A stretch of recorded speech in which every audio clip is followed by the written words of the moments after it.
കൂരിരുൾ നിറഞ്ഞതാമീ പാരിനു പ്രകാശം നൽകി. കൂരിരുൾ നിറഞ്ഞതാമീ പാരിനു പ്രകാശം നൽകി. ഭൂരിസുഖമരുളും മൊഴി അരുളി ചെയ്തോനേ.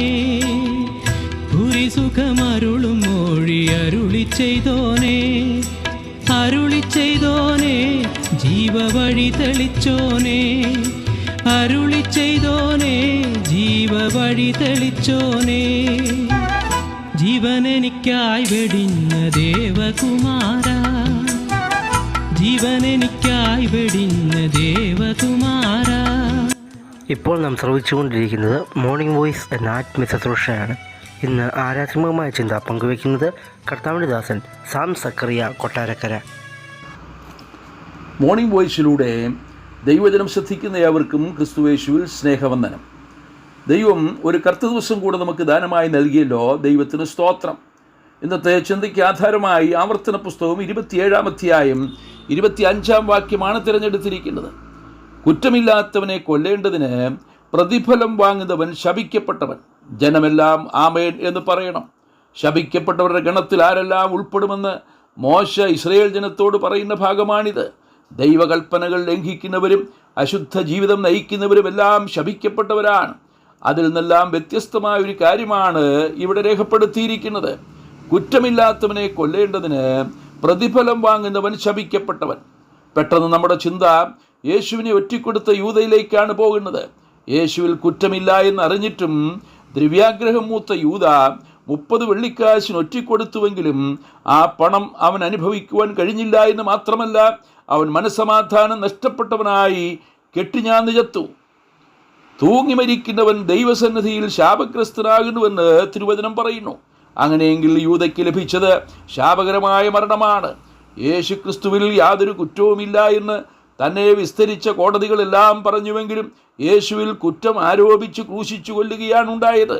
യൂദയും മഹാപുരോഹിതന്മാരുടെയും മൂപ്പന്മാരുടെയും മുമ്പിൽ 30 വെള്ളിക്കാശ് മടക്കിക്കൊണ്ടുവന്ന് കുറ്റസമ്മതം നടത്തുന്ന രംഗം മത്തായിയുടെ സുവിശേഷം 27-ാം അധ്യായം 3-4 വാക്യങ്ങളിൽ നാം കാണുന്നു. ഞാൻ കുറ്റമില്ലാത്ത രക്തത്തെ കാണിച്ചു കൊടുത്തതിനാൽ പാപം ചെയ്തു എന്ന് പറഞ്ഞു.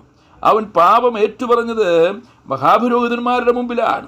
പുരോഹിതന്മാർക്ക് പാപം മോചിപ്പാൻ അധികാരമില്ല എന്ന യാഥാർത്ഥ്യം അവൻ മനസ്സിലാക്കിയിരുന്നില്ല. താൻ ഒറ്റിക്കൊടുത്ത ക്രിസ്തു തൻ്റെ പാപപരിഹാരകനാണെന്ന് ഇതിനകം മനസ്സിലാക്കാനുള്ള അവസരം മറ്റ് ശിഷ്യന്മാർക്ക് ലഭിച്ചതുപോലെ യൂദയ്ക്കും ലഭിച്ചിരുന്നു. കാണാതെ പോയതിനെ തിരഞ്ഞുരക്ഷിപ്പാനല്ലോ മനുഷ്യപുത്രൻ വന്നത് എന്ന വചനം യൂദയും കേട്ടതാണ്. എന്നാൽ അത് ശ്രദ്ധിക്കുവാനോ ആത്മരക്ഷ കണ്ടെത്തുവാനോ യൂദയ്ക്ക് കഴിയാതെ പോയി. യൂദ കർത്താവിൻ്റെ പാദത്തിൽ വീണ് പാപം ഏറ്റുപറഞ്ഞിരുന്നുവെങ്കിൽ നിശ്ചയമായും പാപക്ഷമ ലഭിക്കുമായിരുന്നു. അവന് ശാപകരമായി തൂങ്ങിമരണം അനുഭവിക്കേണ്ടി വരികയില്ലായിരുന്നു. അവന് വേണ്ടിയും കൂടിയാണ് ക്രിസ്തു ശാപകരമായ മരണം അനുഭവിച്ചത്. കുറ്റമില്ലാത്തവനെ കൊല്ലേണ്ടതിന് പ്രതിഫലം വാങ്ങി എന്നതാണ് യൂദയുടെ കുറ്റം. അവൻ ശാപകരമായ മരണം അനുഭവിച്ചേ മതിയാകൂ. ക്രിസ്തുവിൻ്റെ മരണം അതിൽ നിന്നും തികച്ചും വ്യത്യസ്തമായിരുന്നു. കുറ്റമില്ലാത്ത ഒരുവൻ കുറ്റം ഏറ്റെടുത്തതിനാൽ മാത്രമേ കുറ്റക്കാരെ വിടുവിക്കുവാൻ കഴിയുള്ളൂ. ഇസ്രയേലിൻ്റെ പാപത്തിന് പരിഹാരം വരുത്തുവാൻ മഹാപാപപരിഹാര ദിവസം 2 ആട്ടുകൊറ്റനെ ദൈവസന്നിധിയിൽ കൊണ്ടുവരണം. യഹോവയ്ക്കെന്നും അസസേലിനും ചീട്ടിട്ട് വേർതിരിച്ച ആട്ടുകൊറ്റന്മാരിൽ യഹോവയ്ക്ക് ചീട്ട് വീണതിനെ അറുക്കുകയും അതിൻ്റെ രക്തം ഒരു തളികയിലാക്കി കൃപാസനത്തിലേക്ക് കൊണ്ടുപോയി അവിടെ തളിക്കുകയും ചെയ്യണം. അതാണ് ദൈവവ്യവസ്ഥ. അസസേലിന് ചീട്ട് വീണതിനെ പാപം ചുമത്തി ദൂരദേശത്തേക്ക് പറഞ്ഞയക്കണം. ലോകത്തിൻ്റെ പാപം ചുമന്ന് നീക്കുന്ന ദൈവകുഞ്ഞാടിനെയാണ് നാം ഇവിടെ കാണുന്നത്. കുരുടനെ വഴി കാണിച്ചാൽ ഇരുവരും കുഴിയിൽ വീഴും. ഒരു പാപിക്ക് മറ്റൊരു പാപിയെ രക്ഷിക്കുവാൻ കഴിയുകയില്ല. പാപമോചനം കൊടുക്കുവാൻ കഴിവുള്ള ഒരു വ്യക്തിയും ലോകത്തിലില്ല. എന്നാൽ ക്രിസ്തു ഒരുവൻ മാത്രം. മകനെ നിൻ്റെ പാപങ്ങൾ മോചിച്ചു തന്നിരിക്കുന്നു, മകളെ നിൻ്റെ പാപങ്ങൾ മോചിച്ചു തന്നിരിക്കുന്നു പറയുവാൻ അധികാരമുള്ളവനാണ് നമ്മുടെ കർത്താവ്. കാരണം കർത്താവ് മാത്രമാണ് പാപരഹിതൻ. നമ്മുടെ പാപത്തിൻ്റെ ശിക്ഷ ഏറ്റുവാങ്ങി നമുക്ക് വേണ്ടി ശാപകരമായ ക്രൂശുമരണം അനുഭവിച്ച കർത്താവ് ഇന്ന് ആരാധ്യനാണ്. സർവ്വഗോത്രത്തിലും ഭാഷയിലും വംശത്തിലും ജാതിയിലുമുള്ളവർ കർത്താവിൻ്റെ പരിശുദ്ധ നാമത്തെ വാഴ്ത്തിപ്പാടുന്നു. നമുക്കും ആ നാമത്തെ വാഴ്ത്തി സ്തുതിക്കാം. നമ്മുടെ നാവിൽ നിന്ന് ഇപ്രകാരം സ്തുതി ഉയരട്ടെ: അറുക്കപ്പെട്ട കുഞ്ഞാട്, നീ യോഗ്യൻ, നീ മാത്രം യോഗ്യൻ. നീ അറുക്കപ്പെട്ടു, നിന്റെ രക്തം കൊണ്ട് സർവ്വഗോത്രത്തിലും ഭാഷയിലും വംശത്തിലും ജാതിയിലുമുള്ളവരെ നിന്റെ രക്തം കൊണ്ട് വിലയ്ക്ക് വാങ്ങി ഞങ്ങളുടെ ദൈവത്തിന് രാജ്യവും പുരോഹിതന്മാരുമാക്കി തീർത്തതുകൊണ്ട് അങ്ങേക്ക് സ്തോത്രം.